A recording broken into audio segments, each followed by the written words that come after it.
এবার একটু জানাবেন যে ভয়েস ক্লিয়ার শোনা যাচ্ছে কিনা।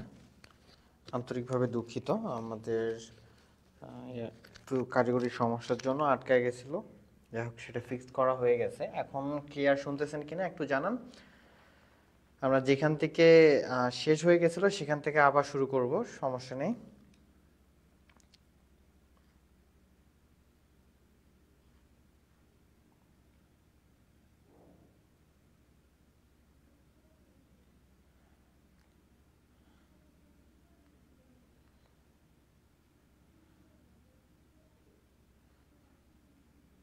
জি ভাইয়া, ক্লিয়ার। ওকে, আন্তরিকভাবে দুঃখিত আমাদের আটকায় যাওয়ার জন্য।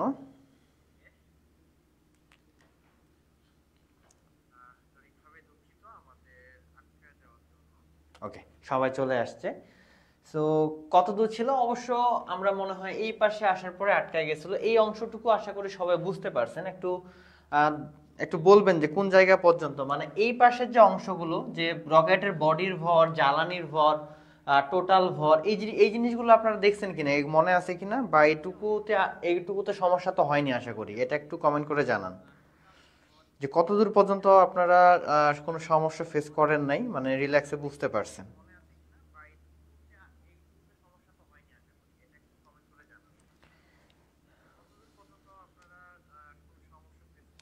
আচ্ছা, যারা ক্লাস করতেছিলেন তারা একটু কমেন্ট করে বলবেন যে কতদূর পর্যন্ত আর ক্লিয়ারলি বুঝতে পারছেন।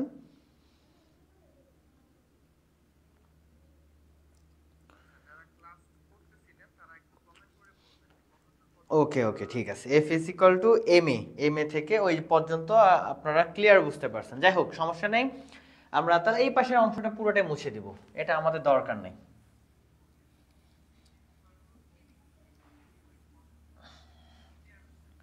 আমরা আবার শুরু করতেছি সেম জায়গা থেকে। সো আবার মনোযোগ দেই। টপিকটা খুবই মানে মজার টপিক কিন্তু, ঠিক আছে। আর এই টপিকে ম্যাথগুলো অনেক ইজি যদি আপনি বুঝতে পারেন। জাস্ট একটু ফোকাস দেন, একটু মনোযোগ সহকারে যদি ক্লাসটা করেন, পুরো বিষয়টা একদম ক্লিয়ার হয়ে যাবে। আর না হলে তো অবশ্যই কমেন্ট করবেন, ক্লিয়ার করে দেওয়া হবে একদম, ঠিক আছে। সো প্যারা নাই, আসি আমরা শুরু করি।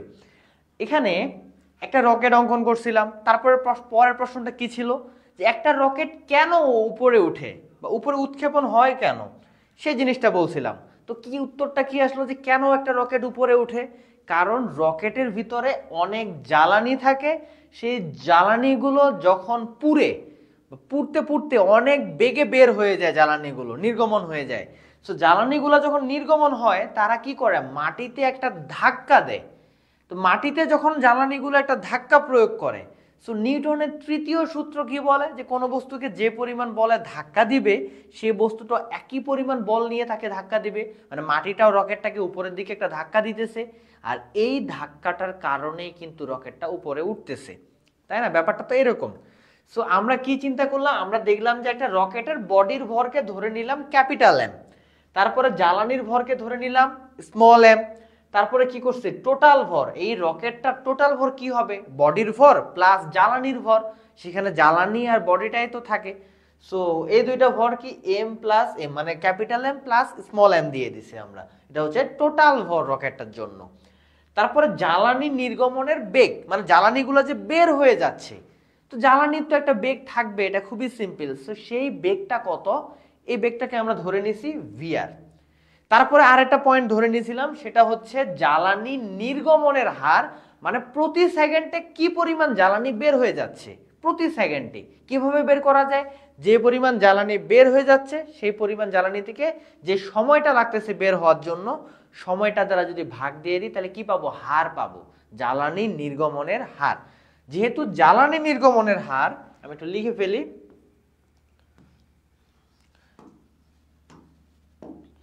যেহেতু জ্বালানি নির্গমনের হার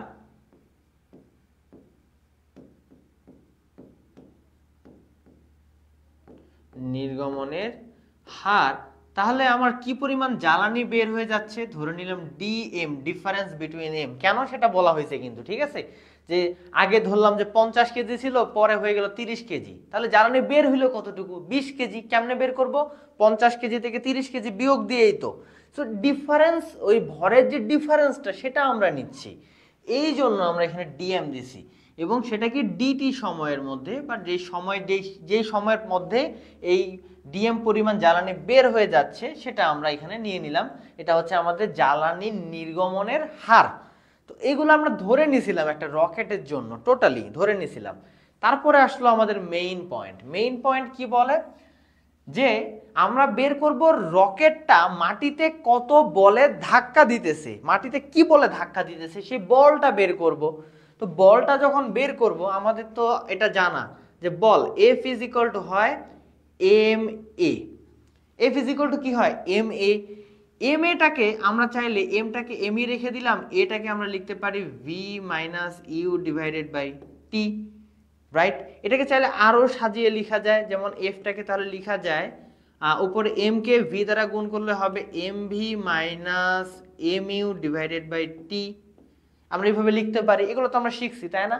তো এই যে লাইনটা উপরে কি দেখাচ্ছে ভরবেগের পরিবর্তন M V minus M U, আর নিচে কি লিখছি টি বা সময়টা। তো ভরবেগের পরিবর্তন থেকে সময়টাকে যদি আমরা ভাগ করি, ভরবেগের পরিবর্তন থেকে সময়টাকে ভাগ করি, কি পাবো ধাক্কা যে বলটা আছে আমাদের বা মাটিতে যে বলে ধাক্কা দিবে সেই বলটা পেয়ে যাব। কে মাটিতে ধাক্কা দিবে? জ্বালানিটা ধাক্কা দিবে, জ্বালানিটা বের হবে না, জ্বালানিটাই তো মাটিতে ধাক্কা দিবে, রকেট তো ধাক্কা দিবে না। কে ধাক্কা দিবে? জ্বালানিটা পুড়তে পুড়তে মাটিতে ধাক্কা দিবে। সো জ্বালানির ভরবেগটা উপরে থাকবে অবশ্যই, আর নিচে সেই সময়টা থাকবে যে সময় পর্যন্ত সে ধাক্কা দিতেছে। সো এখন এই লাইনটাকে তাহলে আর একটু সুন্দর করে লেখা যায়, আমি যদি আর স্ট্যান্ডার্ড ভাবে লিখি যে উপরে হবে ভরবেগের পরিবর্তন আর নিচে হবে সময়, ভরবেগের পরিবর্তন থেকে সময় ভাগ দিব। তো জ্বালানির জন্য ভরবেগ কত আগে জেনে রাখি। জ্বালানির জন্য ভরবেগ হচ্ছে জ্বালানির ভর গুণন জ্বালানির বেগ। এই যে জ্বালানি নির্গমনের বেগ হচ্ছে ভিআর। তাহলে এই যে জ্বালানির ভর আর জ্বালানির বেগ লিখে কি লিখলাম? জ্বালানির ভরবেগ। তো জ্বালানির ভরবেগ পাইছি, আমার কি জ্বালানির ভরবেগ দরকার নাকি জ্বালানির ভরবেগের পরিবর্তনটা দরকার?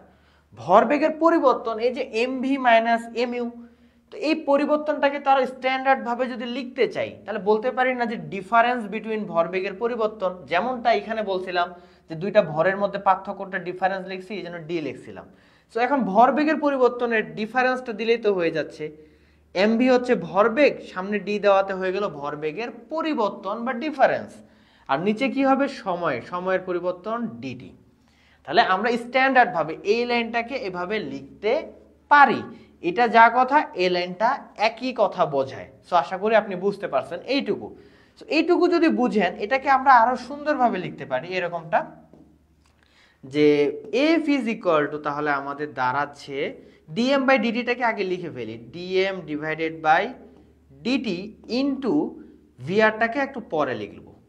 তাহলে এই যে লাইনটা লিখলাম এটা হচ্ছে আমাদের ফর্মুলা। কিসের ফর্মুলা?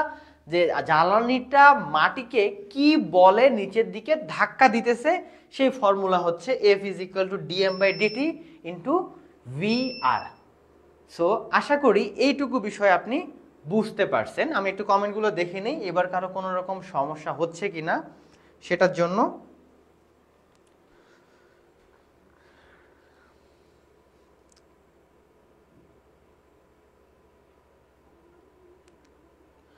জি, সামারি করে দেওয়া হয়েছে। আশা করি এই জায়গাটাতে কোনো সমস্যা থাকার কথা না। একটু কমেন্ট করবেন আপনারা, অবশ্যই কমেন্ট করবেন। কমেন্ট করলে আমি বুঝতে পারবো যে কারো কোনো সমস্যা হচ্ছে কিনা। কমেন্ট না করলে তো সেটা বোঝা যাবে না। এই ধরনের টপিকগুলো অবশ্যই কমেন্ট করে জানাইতে হবে। আচ্ছা, একটু দ্রুত কমেন্ট করেন যারা ক্লাস দেখতেছেন যে আপনি ক্লিয়ার বুঝতে পারছেন কিনা, একটু দ্রুত কমেন্ট করে জানান এটা।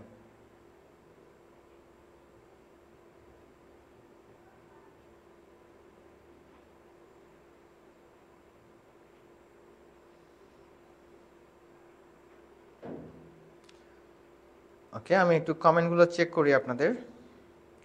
ক্লিয়ার ভাইয়া, okay clear, very good. Shaun Islam clear, okay সবাই ক্লিয়ার। সো তাহলে আমরা দিন শেষে কি পাইলাম দেখেন। এখন দিন শেষে যে জিনিসটা বুঝতে পারলাম সেটা হচ্ছে যে একটা রকেটের ডিএম বাই ডিটি, এটা আবার কি ডিএম বাই ডিটি আমরা এই যে লিখছি সেটা কি জ্বালানি নির্গমনের হার। এটা হচ্ছে জ্বালানি নির্গমনের হার। তো এই জ্বালানি নির্গমনের হারকে, এটা তো জ্বালানি নির্গমনের হার, জ্বালানি নির্গমনের হারকে কি দ্বারা গুণ করছে? ভিআর। ভিআর কি? জ্বালানি নির্গমনের বেগ।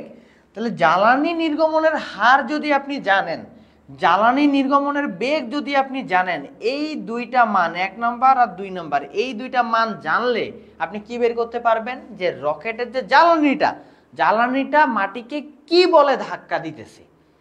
তো মাটিকে যে বলে ধাক্কা দিবে, মাটিটাও রকেটটাকে এখন উপরের দিকে সেম বলে ধাক্কা দিবে, যেটা হচ্ছে এই ধাক্কা বল। এই ধাক্কা বলে রকেটটা রকেটটাকে ধাক্কা দিবে মাটিটা, যার কারণে রকেটটা উপরে উঠবে। তবে এখানে আরো কিছু পয়েন্ট আছে, দেখেন এখানে আরো বেশ কিছু শিখার বিষয় আছে। যদিও আমরা তপন যখন সলভ করব, শাহজাহান তপন, তখন এই ধরনের কঠিন ম্যাথ থাকবে না, বাট অনেক রকম বোর্ড প্রশ্ন, যখন বিভিন্ন রকমের বোর্ড প্রশ্ন সলভ করা হয় তখন কাজে লাগে যে বিষয়টা, সেটা হচ্ছে আমাদের একটা রকেট যখন উপরে উঠে বা উপরে যখন আপনি ধাক্কা দিবেন, তখন বেশ কিছু বিষয় চিন্তা করতে হয়। মাটিটা যখন রকেটটা ওকে উপরের দিকে ধাক্কা দিচ্ছে, রকেটটা কি আসলেই উপরে উঠবে কিনা সেটা তো আমাদেরকে বুঝতে হবে। এমন ধরে নিলাম যে এই রকেটের মধ্যে টোটাল একটা ভর আছে, তার মানে কি রকেটটার একটা ওজন আছে, যেটা নিচের দিকে কাজ করতেছে, ওজন বল আছে নিচের দিকে কাজ করতেছে। এখন ধরে নিলাম রকেটটার ওজন বল, মানে নিচের দিকে যে বলটা কাজ করতেছে সেটা হচ্ছে যে আপনার 100 নিউটন। কথার কথা সহজে ধরে নিলাম, সহজ বাংলা মানে একদম ইজি কথা, 100 নিউটন তো হবে না, অনেক বেশি হবে। ধরে নিলাম যে রকেটটার ওজন হচ্ছে 100 নিউটন নিচের দিকে। এখন মাটিটা যদি রকেটটাকে উপরের দিকে 50 নিউটন বলে ধাক্কা দেয়, তাহলে কি রকেটটা উপরে উঠবে না, কারণ রকেটটার ওজনই তো 100 নিউটন, সে নিচের দিকে কাজ করতেছে 100 নিউটন। ওইটাকে যদি আপনি 50 নিউটন বলে মাটিটা ধাক্কা দেও, অর্থাৎ এই ধাক্কা বলটা যদি 50 নিউটন হয়, তাহলে তো রকেটটা উপরে উঠবে না। যদি 90 নিউটনও হয় তাও উপরে উঠবে না, কারণ তার ওজন বল নিচের দিকে কাজ করতেছে 100 নিউটন।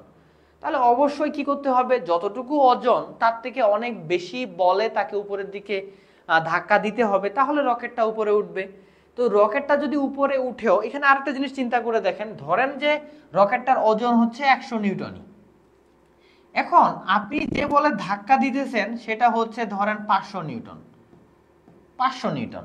তাহলে রকেটটা যদি উপরে উঠেও কত নিউটন বলের জন্য উঠতেছে দেখেন, 500 নিউটনে ধাক্কা দিচ্ছেন ভালো কথা, কিন্তু 100 নিউটন তো নষ্ট হয়ে যাচ্ছে তার ওজনের জন্য, কারণ ওজন তো নিচের দিকে 100 নিউটন কাজ করতেছে।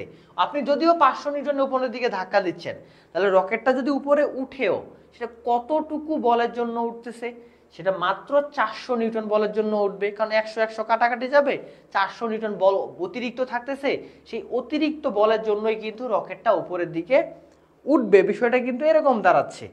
তো সেক্ষেত্রে সেই রকম ঘটনার জন্য আমরা একটা কাজ করি, আমরা এখন ধরে নিলাম আমরা এখানে যে রকেটটা যখন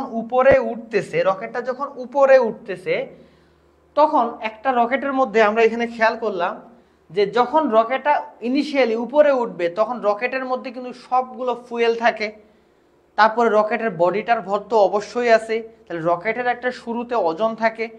তো কতটুকু বল আসলে উপরে উঠার জন্য কাজ করতেছে সেই জিনিসটা যদি আমরা বের করতে চাই, যে আমরা এখানে বের করতে চাচ্ছি যে রকেটের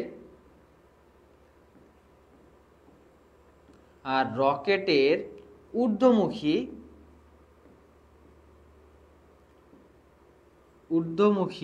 নিট বল, রকেটের ঊর্ধ্বমুখী নিট বল এটা দুই ভাবে হইতে পারে। একটা হচ্ছে শুরুতে মানে কি, যখন রকেটটা উপরে নিক্ষেপ করতেছি ওই মুহূর্তে যদি আমি বলটা নির্ণয় করি, ঊর্ধ্বমুখী নিট বল, উপরের দিকে যে নিট বলটা কাজ করবে। নিট বল মানে কি? নিট বল মানে বুঝতেছেন তো, যে আপনি একটা রকেটকে 500 নিউটনে উপরে নিক্ষেপ করলেন, কিন্তু নিচের দিকে তার ওজন কাজ করতেছে 200 নিউটন। তাহলে রকেটটাকে অতিরিক্ত কতটা বল কাজ দিলেন যেটার জন্য সে উপরে উঠবে? 300 নিউটন। ওই 300 নিউটন হচ্ছে নিট বল। সো ঊর্ধ্বমুখী নিট বল, রকেটটা যে বলের জন্য আসলে উপরে উঠবে সেটা কিভাবে বের করবেন? প্রথমে লিখবেন ধাক্কা বল, তাকে আসলে কতটুকু বলে ধাক্কা দিল, এটা হচ্ছে ফার্স্ট পয়েন্ট, ধাক্কা বল। সেটা থেকে বিয়োগ করতে হবে সে নিচের দিকে কতটুকু বল কাজ করতেছে, মানে তার ওজন কতটুকু, তার যে ধাক্কা বল উপরের দিকে ধাক্কা দিল, সেখান থেকে যদি তার ওজনটা বিয়োগ করে দিই, তাহলে আমরা বুঝতে পারবো যে রকেটটার অ্যাকচুয়ালি উপরের দিকে কতটুকু বল প্রয়োগ করা হচ্ছে, আর সেটাই হচ্ছে নিট বল। যে শুরুতে রকেটটা যখন ঊর্ধ্বমুখী নিট বল বের করব, শুরুতে সেটা বের করতে চাচ্ছি, এভাবে বের করতে পারি আমরা। তো এখন আমরা পরের লাইনটাও লিখে ফেলি, এফ নিট বল, এফ নিট বল, ধাক্কা বল। ধাক্কা বল আমরা একটু আগে শিখলাম, ধাক্কা বল is equal to DM by DT into VR. এই যে একটু আগে আমরা শিখলাম ধাক্কা বল নির্ণয়ের জন্য formula DM by DT into VR. ধাক্কা বল, ধাক্কা বল থেকে বিয়োগ করতে হবে রকেটের ওজন। রকেটের ওজন কত? যেহেতু শুরুতে রকেটের ওজন কত থাকবে ভাবেন তো এখান থেকে। শুরুতে রকেটের ভর কত আগে এটা বুঝেন। ওজনের সূত্র কি? এমজি।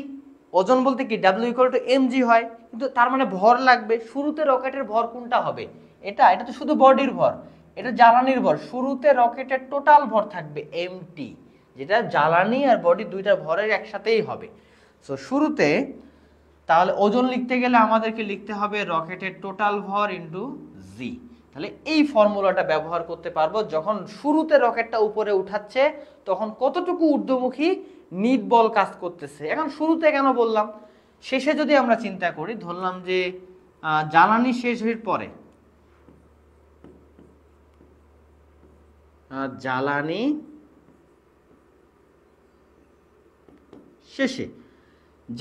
শেষে যদি আমরা চিন্তা করি, জ্বালানি যখন একদম শেষ হয়ে যাবে তখন দেখেন জ্বালানি যদি সবগুলো পুড়ে যায়, তাহলে আপনি বলেন রকেটের ভর আসলে কি রকম থাকবে? জ্বালানি সব পুড়ে গেছে রকেটটা, তাহলে কি জ্বালানির কোনো ভর থাকবে? থাকবে না। তাহলে রকেটটার টোটাল ভর কি হবে? শুধু বডির ভরটাই থাকবে, শুধু বডির ভরটাই তো থাকবে। তখন রকেটের যে নিট বলটা কাজ করবে ঊর্ধ্বমুখী, সেটা বের করা যাবে কিভাবে? আমরা লিখতে পারবো F net is equal to ধাক্কা বল, এটা তো থাকবেই, DM divided by DT into VR. ধাক্কা বল বিয়োগ রকেটের ভর, তখন রকেটের ভর বলতে অনলি বডির ভর ইন্টু জি। সো এই দুইটা ফর্মুলা আমরা ব্যবহার করতে পারবো যে ঊর্ধ্বমুখী যে নিট বল আছে সেই নিট বলটা যদি আমরা কখনো বের করি, রকেটটা যে বলে উপরে উঠবে সেই বলটা। সো আশা করি এই টপিকটা রকেট রিলেটেড যে কনসেপ্টটা, সেই কনসেপ্টটা আপনাদের একদম ক্লিয়ার হয়ে গেছে। যদি এরপরেও কারো কোনো সমস্যা থাকে কোনো জায়গাতে অবশ্যই কমেন্ট করে জানান সেটা।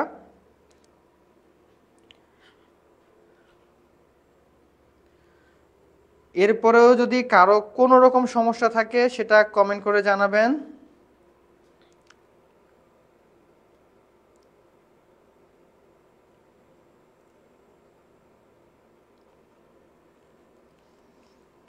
ওকে, রকেট রিলেটেড আপনাদের যে ম্যাথগুলো আপনারা তপনে বের করে দেখবেন যে আসলে একদম ইজি, মানে আপনাকে তপনের ম্যাথে আসলে কিছুই নেই সহজে কথা বলতে গেলে। কারণ তপনের ম্যাথে কি করছে, আপনাকে প্রশ্নের মধ্যে বলে দিছে যে জ্বালানি নির্গমনের হার দেওয়া আছে, প্রশ্নের মধ্যে বলে দিবে জ্বালানি নির্গমনের বেগ দেওয়া আছে এত, জ্বালানি নির্গমনের হার এত, জ্বালানি নির্গমনের বেগ এত, ধাক্কা বল বের করো।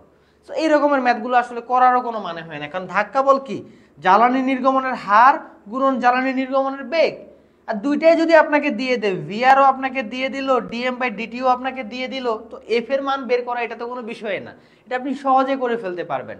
তবে কনসেপ্টটা জেনে রাখা লাগবে এজন্য, কারণ আপনি যখন বোর্ড প্রশ্ন সলভ করবেন বা এই ধরনের প্রশ্নগুলো সলভ করবেন তখন যেন হাজার পেঁচায় দিলেও আপনাকে যেন কখনো আটকায় ফেলতে না পারে, এইটুকু কনফিডেন্টের জন্য আপনি পুরো টপিকটা ভালোভাবে জেনে রাখেন। আমি কিভাবে চিন্তা করলাম, কিভাবে সূত্রগুলো নিয়ে আসলাম, এই চিন্তাটুকু আপনার মাথায় যদি থাকে আপনি যে কোনো ম্যাথ তখন সলভ করতে পারবেন। সেটা বানায় দোক, পেঁচায় দোক, যেভাবে মন চায় দেখ, তাতে কিন্তু কোনো সমস্যা হবে না।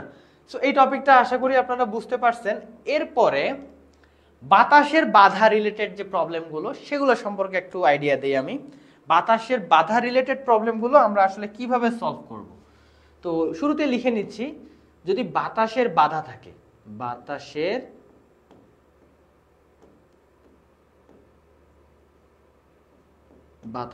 বাধা, বাতাসের বাধা জিনিসটা যদি এক্সিস্ট করে, বাতাসের বাধা মানে ব্যাপারটা বুঝিয়ে আসলে দেখেন, ধরেন আমি ছাদ থেকে একটা বস্তুকে নিচে ফেলে দিব, ছাদ থেকে একটা বস্তুকে নিচে ফেলে দিব মানে কি, ধরেন যে এটা হচ্ছে কোনো একটা বিল্ডিং এর ছাদ, এটা হচ্ছে মাটি। এখন এই ছাদ থেকে একটা বস্তু, যে কোনো একটা বস্তুকে আমি নিচে ফেলে দিচ্ছি, মাটিতে ফেলে দিচ্ছি, তো ফেলে দিলে সেটা এইভাবে নিচে পড়ে যাবে, ভেরি সিম্পল। তো এখন একটা বস্তুকে যদি আমি ছেড়ে দেই, সেটা যদি মাটিতে পড়ে যায় সেটা কতটুকু ত্বরণে পড়বে। একটা পড়ন্ত বস্তুর ক্ষেত্রে আপনি তো ত্বরণ জানেন, আপনি বলবেন যে হ্যাঁ ভাই একটা বস্তুকে এইভাবে আমি ছেড়ে দিলাম, সেটা মাটিতে যদি পড়ে তাহলে 9.8 অর্থাৎ অভিকর্ষ ত্বরণে সেটা মাটিতে পড়বে, এটুকু তো আপনি জানেন। তো আপনি এইরকম একটা ঘটনার ক্ষেত্রে মানে পড়ন্ত বস্তুর ক্ষেত্রে আপনি বলবেন যে আমাদের যে ত্বরণটা থাকবে এ হবে অভিকর্ষ ত্বরণের সমান, যেটাকে আমরা বলবো 9.8, এত ত্বরণে সেটা পড়বে। যে কোনো বস্তু পড়ন্ত বস্তুর ক্ষেত্রে ত্বরণ হবে কি 9.8। এখন কথা হচ্ছে আমি যদি এক টুকরা তুলা আর একটা পাথরকে ছাদ থেকে ফেলে দেই, তাহলে কি তুলাটাও 9.8 মিটার পার সেকেন্ড স্কোয়ার ত্বরণে পড়বে, আবার পাথরটাও 9.8 মিটার পার সেকেন্ড স্কোয়ার ত্বরণে পড়বে? আপনার কি মনে হয় সেটা? কখনোই না। দেখবেন যে দুইটার মধ্যে কোনোটাই 9.8 মিটার পার সেকেন্ড স্কোয়ার ত্বরণে পড়বে না। পাথরটা হয়তো বা পাথরটার ত্বরণ হয়তো বা হতে পারে যে আপনার 9 মিটার পার সেকেন্ড স্কোয়ার মানে বা 8 মিটার পার সেকেন্ড স্কোয়ার। তুলাটার দেখবেন যে আরো অনেক কম, 2 মিটার পার সেকেন্ড স্কোয়ার বা আরো কম। কেন? তুলাটা মানে কথা কি বলে, সূত্র কি বলে, ফিজিক্স কি বলে যে উপর থেকে ছাদ থেকে যদি দুইটা বস্তু ফেলে দেন, একটা পাথর হোক একটা তুলা হোক, গ্যালিলিও সূত্র বলে যে দুইটাই একসাথে মাটিতে পড়বে। পৃথিবীতে তো বাস্তবে এই জিনিস ঘটে না। তাই ও কেন বললো? গ্যালিলিও কি ভুল বললো? না। কেন এটা বলছে? কারণ বাতাসের বাধার জন্য এই সমস্যাটা হচ্ছে, তুলাটা আগে পড়তে পারতেছে না। বাতাসের যদি বাধা না থাকতো তাহলে তুলা আর পাথর দুইটাই ছাদ থেকে একসাথে মাটিতে পড়তো, দুইটাই একসাথে মাটিতে পড়তো। কেন? যদি বাতাসের বাধা না থাকতো। সেটা প্রমাণ করেও সে দেখাইছে। তো এখন বাতাসের বাধা যেহেতু থাকে, তার মানে কোনো বস্তুই 9.8 মিটার পার সেকেন্ড স্কোয়ার ত্বরণের নিচে পড়বে না, অভিকর্ষ ত্বরণে পড়বে না। তার ত্বরণটা কিছুটা কম হতে পারে। ধরলাম যে আমরা মাইপে দেখলাম এই বস্তুটার ক্ষেত্রে সে মাটিতে যে পড়ছে, সেখানে এর মানটা দাঁড়াচ্ছে, তার যে ত্বরণটা হয়েছে অ্যাকচুয়ালি সেই ত্বরণটা হয়েছে ধরেন কথার কথা 8 মিটার পার সেকেন্ড স্কোয়ার। তাহলে একটা জিনিস চিন্তা করেন যে পড়া উচিত ছিল 9.8 মিটার পার সেকেন্ড স্কোয়ার ত্বরণে, অভিকর্ষ ত্বরণে। কিন্তু আমরা যদি মেপে দেখি, হিসাব করে দেখার পরে দেখতেছি যে ত্বরণ হয়েছে 8 মিটার পার সেকেন্ড স্কোয়ার। কেন হইলো? কম কেন হইলো? বাতাসের বাধা ছিল।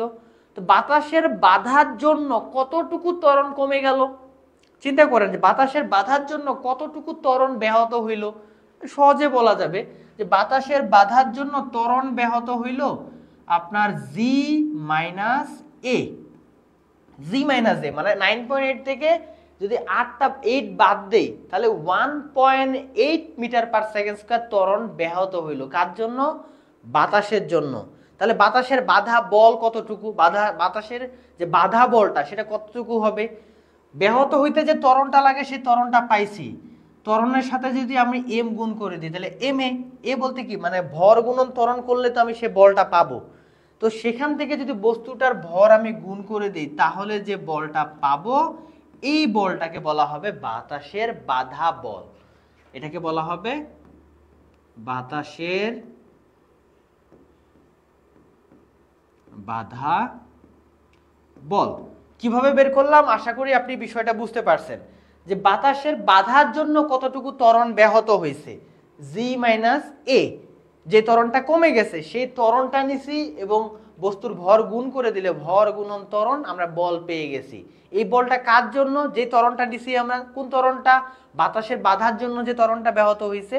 তাহলে আমরা যে বলটাও পাবো সেটা হবে বাতাসের বাধা বল।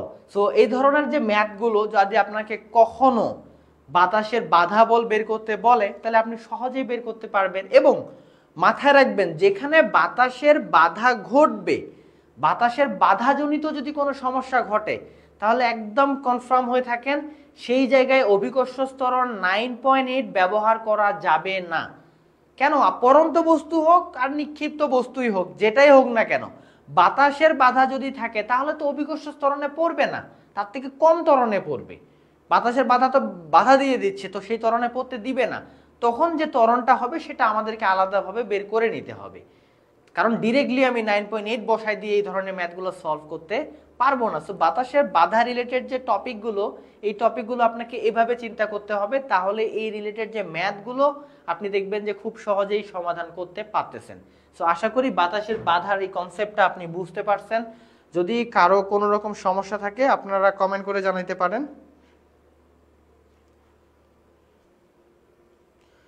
আচ্ছা, এই ধরনের টপিকগুলোতে যদি কারো কোনো সমস্যা থাকে সেটা অবশ্যই জানাবেন।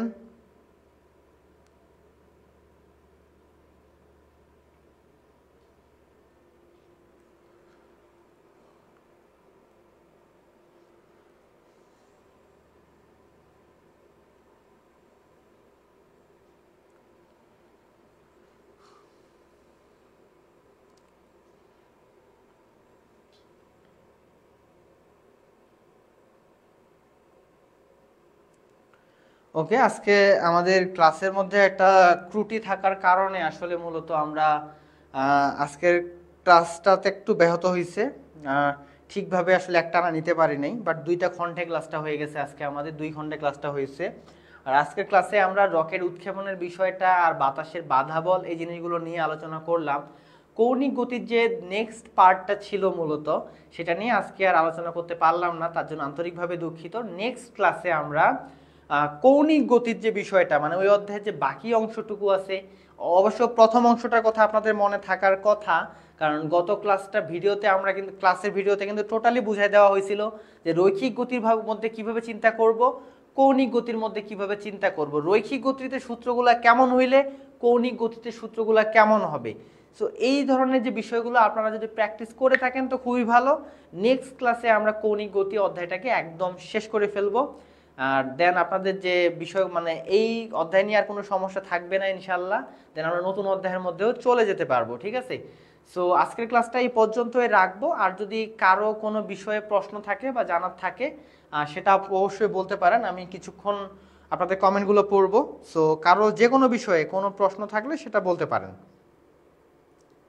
ক্লিয়ার ভাইয়া, আমাদের সাথে ক্লাস যারা করতেছে বিশেষ করে যেমন শাওন ইসলাম ভাই, এমডি রাতুল ভাই, কামরুল হাসান ভাই, তারপরে সাগর ভাই, সবাইকে ধন্যবাদ ক্লাসে উপস্থিত থাকার জন্য। এবং আজ এছাড়াও অনেকে ক্লাস করতেছেন, হয়তো কমেন্ট করেনি দেখে দেখতে পাচ্ছি না। যারা যারা ক্লাস করতেছেন আন্তরিকভাবে সবাইকে ধন্যবাদ ক্লাসে থাকার জন্য। ওকে, সবাই আশা করি অনেক ভালো আছেন আপনারা। আর আমাদের ক্লাস রুটিন, আজকে একটা রুটিন পাবেন আপনারা আবার, কারণ আমাদের পরীক্ষা ডুয়েটের যে পরীক্ষার যে রুটিনটা, ডুয়েটের পরীক্ষার রুটিনটা পরিবর্তন হয়ে গেছে। সো আমাদের পরীক্ষার রুটিন পরিবর্তন হওয়ার কারণে এখন আপনাদের পরীক্ষার রুটিনেও একটা ইফেক্ট পড়বে। নতুন করে রুটিন আজকে দিয়ে দেওয়া হবে। সো সেই রুটিন অনুসারেই ক্লাস হবে আসলে, বুঝতে পারছেন? কামরুল হাসান ভাই, ক্লিয়ার ভাইয়া, ওকে ধন্যবাদ ভাই, ক্লিয়ার। ওকে, রাতুল ভাই, শাওন ইসলাম ভাই, সবারই ক্লিয়ার। ওকে, সো টপিকগুলো একটু জেনে রাখবেন, বুঝছেন? যে টপিকগুলো আমি আজকে আলোচনা করলাম এই টপিকগুলো একটু ভালোভাবে একটু সেভাবে ঝালাফালা করে ফেলেন। দেখবেন যে একদম মানে এই রিলেটেড ম্যাথগুলো আসলে কিছুই না, ম্যাথ কোনো বিষয় না, এখানে আরামসে করে ফেলতে পারবেন আপনি। বাট টপিকটা বোঝা বা জিনিসটা কিভাবে চিন্তা করব এই জিনিসগুলো নিয়ে প্র্যাকটিস করতে হবে। ম্যাথ তো আপনি প্রচুর প্র্যাকটিস করবেন, আপনি অ্যাডমিশনে এসেও বহুত ম্যাথ প্র্যাকটিস করবেন, পুরো বই আপনার থাকবে, কিন্তু জিনিসটা অ্যাকচুয়ালি কি সেই সময়টা কিন্তু অনেক সময় বোঝার থাকে না। এত মানে অ্যাডমিশনে আসার পরে কম্পিটিশনটা এত বেশি হয়ে যায় যে এখানে আসি আর আপনি এত অ্যানালাইসিস করার সময়টা পাবেন না, যে এটা কেন হইলো, কিভাবে হইলো, কই থেকে আসলো। আসলে এটা এমনিই হয়, এমনি অনেক সময় চালায় দেওয়া লাগে, বাট না, এটা আসলে রাইট ওয়ে না। আপনি যদি একটা জিনিস শিখেন, কথা হচ্ছে ওই জিনিসটা একদম বেসিক থেকে ভালোভাবে টোটালি ক্লিয়ার করে নেওয়া উচিত আপনার, যেন কেন আসলো, কেন হবে, কিভাবে করব, এটা কেন করব, এভাবে আপনার প্রত্যেকটা প্রশ্ন থাকা উচিত নিজের মধ্যে বুঝে বুঝে করার ক্ষেত্রে। সো এই বিষয়গুলো যখন বুঝে বুঝে আপনি প্রবলেমগুলো সলভ করতেছেন, তখন দেখবেন যে টোটালি একটা ভালো কনসেপ্ট আপনার এই বিষয়টা সম্পর্কে চলে আসতেছে। আর ওই রিলেটেড ম্যাথগুলো না আপনাকে যদি বানায় পেঁচায় দেয় আপনি তখন পারবেন। সো কনসেপ্টটা বোঝা, টপিকটা ভালোভাবে বোঝা বেসিক থেকে, এই জিনিসটা হচ্ছে মূল বিষয়। সো প্রত্যেকটা বিষয় সেভাবেই বোঝার চেষ্টা করবেন, বুঝতে পারছেন? আর ফিজিক্সের বিষয় তো বেশি করে বলতে হয়, কারণ ফিজিক্সে বোঝার মতো জিনিস অনেক। আপনি এখন যেহেতু পলিটেকনিকে আছেন, প্রত্যেকটা বিষয়ে দেখেন ডুয়েট অ্যাডমিশনে যা যা লাগবে কোর্সে তো প্রত্যেকটা অধ্যায় প্রত্যেকটা টপিক সম্পর্কেই আলোচনা হচ্ছে, একদম কমপ্লিটলি আলোচনা হচ্ছে, কিন্তু একদম ভালোভাবেই আলোচনা করা হচ্ছে। সো এই জিনিসগুলো কিন্তু আপনাদেরকে মানে ভালোভাবে যদি বুঝে বুঝে রাখতে পারেন তাহলে আপনার কাছে তো ডুয়েট অ্যাডমিশন সহজ হয়ে যাবে। এবং আপনি ভুলেও যদি জানেন সমস্যা নেই, ভিডিও তো থাকতেছে, আপনি পরে মনে করেন অ্যাডমিশনে আসছেন, ওই টপিকটা একটু ভুলে গেছেন, ভিডিও রেফারেন্স আপনার একদম রেডি। সো এই জিনিসগুলো খুবই কাজে দিবে, আর এখন থেকে শিখে ফেলতে পারলে তো কোনো কথাই নেই, ঠিক আছে। শাহুন ইসলাম ভাই লিখেছে, ভাইয়া গাজীপুর আজাইটি চাই আর আপনাদের কোচিং সেন্টারে ভিজিট করতে চাই। ও গাজীপুরে যাইতে চাই।